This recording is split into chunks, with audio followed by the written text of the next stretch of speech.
A eleição do ano que vem, ela tá com um cenário estranho, né? A gente não tem certeza se o Lula vai se candidatar à reeleição, não por falta de vontade, porque a gente sabe que se pudesse ser imperador da República Brasileira, Muito bem falado. mas pela sua saúde física, né, Uhum. que vem apresentando aí algumas questões, e a iminente queda de popularidade também. Mas ele também não tem um sucessor claro, né, formado, e todo potencial sucessor que aparece, ele faz questão de cortar ali pela raiz, porque ele Exatamente. gosta muito de ser o imperador.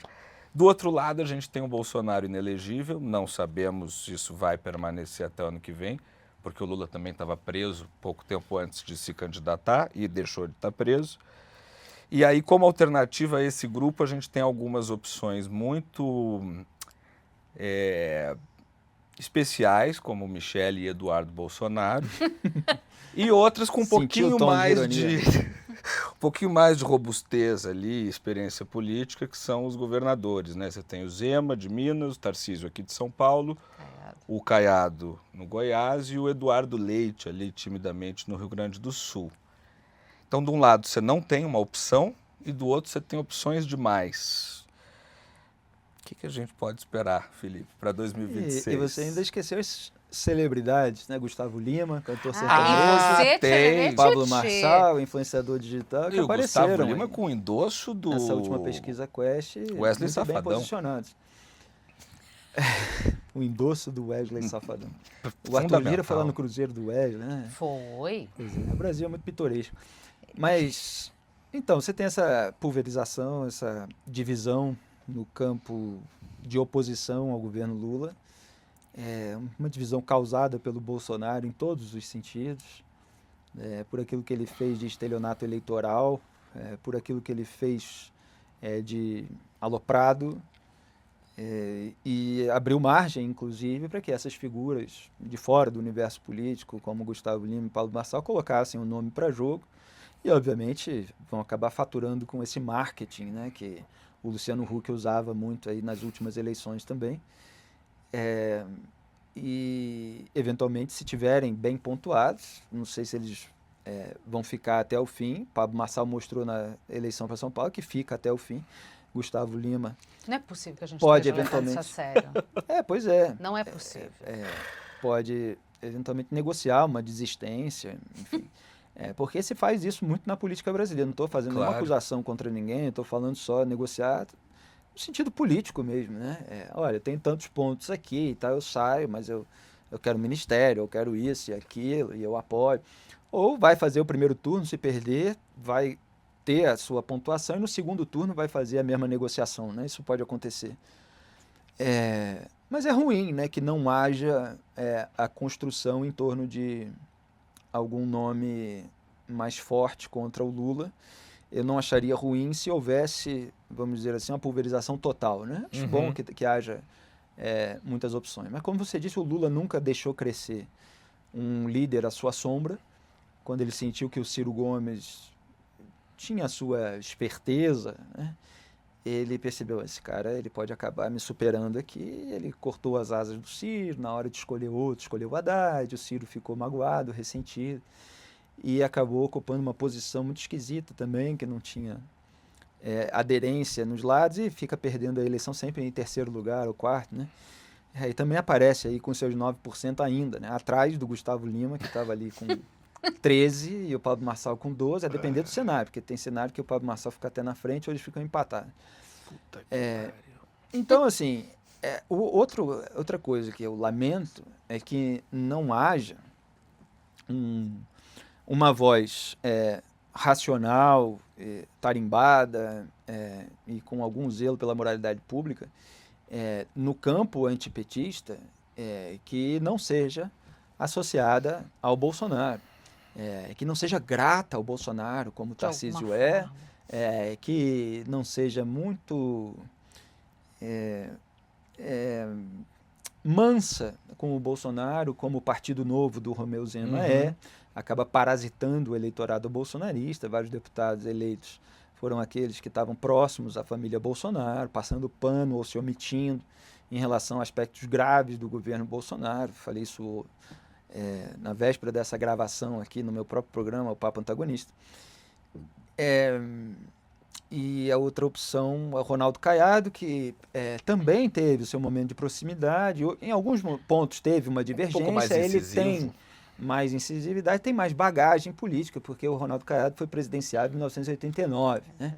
Então ele não veio nessa leva, ele já estava aí muito antes da ascensão do Bolsonaro como uma figura nacional capaz de vencer uma eleição presidencial. Só que lá do meio do Brasil e ainda não tem tanto conhecimento, não é tão conhecido nacionalmente, assim como o Tarcísio também não é, o Zema menos ainda, né? Tem um jeito mais provinciano de Minas Gerais, que pode ser um obstáculo para ele crescer.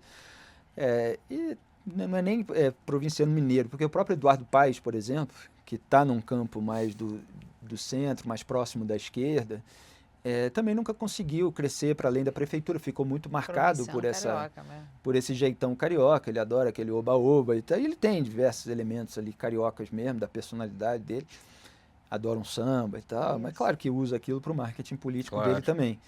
E também não conseguiu crescer, foi barrado até pelo efeito Bolsonaro ali na época do Wilson Witzel, quando tentou ser governador do estado.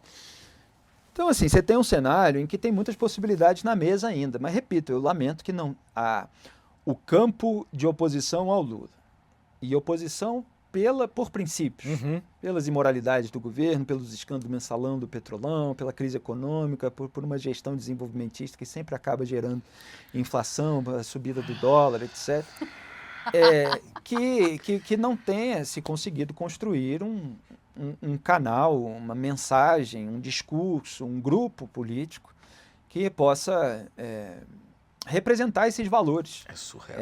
Sem uma necessidade de pagar pedágio moral ao bolsonarismo e a esses reacionários aloprados.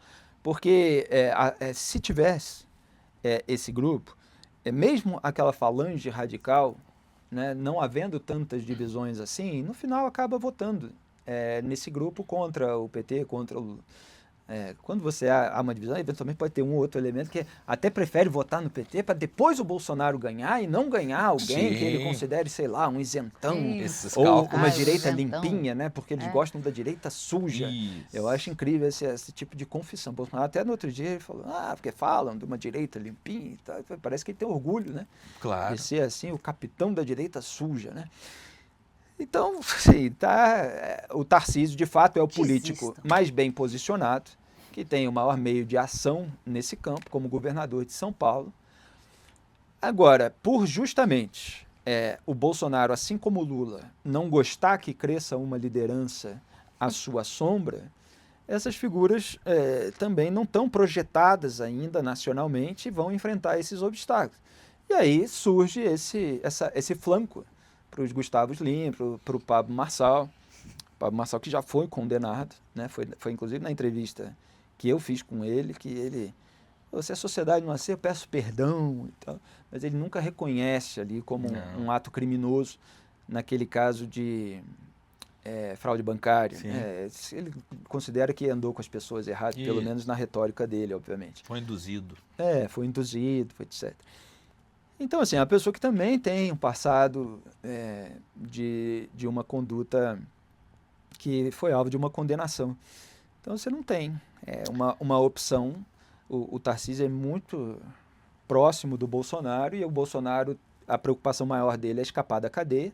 É para isso que a família luta desde que ele foi eleito, porque foi logo depois da eleição que saiu a lista do COAF, com a movimentação bancária típica do Fabrício Queiroz, assessor do Flávio e amigo do Jair há 35 anos, posto no gabinete do Flávio pelo Jair, obviamente, que foi apontado pelo Ministério Público do Rio como operador do esquema de desvio de dinheiro público de 6 milhões de reais da Assembleia Legislativa do Estado do Rio, porque os bolsonaristas parece que não sabem, não esquecem, não leem, né? E eu li toda a denúncia contra o Flávio, que depois foi varrida para debaixo do tapete pelos mesmos métodos usados para varrer a do Lula, né? São manobras processuais, então fez isso aqui, então vamos acabar com tudo.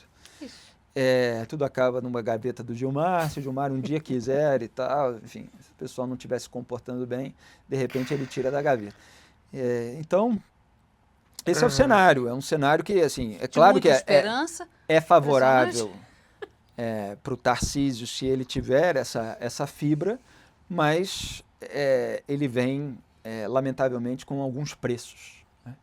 Então, assim, o eleitor que percebe que o Lula fez governos que não resolveram os problemas econômicos do Brasil, que tiveram escândalos de corrupção, que a turma do Lula se refestelou lá no poder com muito dinheiro, etc., que percebeu que o Bolsonaro teve aquela conduta perversa na pandemia, que também instrumentalizou órgãos, se associou ao Dias Toffoli, ao Gilmar Mendes, ao próprio lulismo, contra o combate à corrupção, que não quis aceitar a derrota eleitoral e foi tentar um golpe de Estado. Esse eleitor, ele tem o que à disposição dele para votar?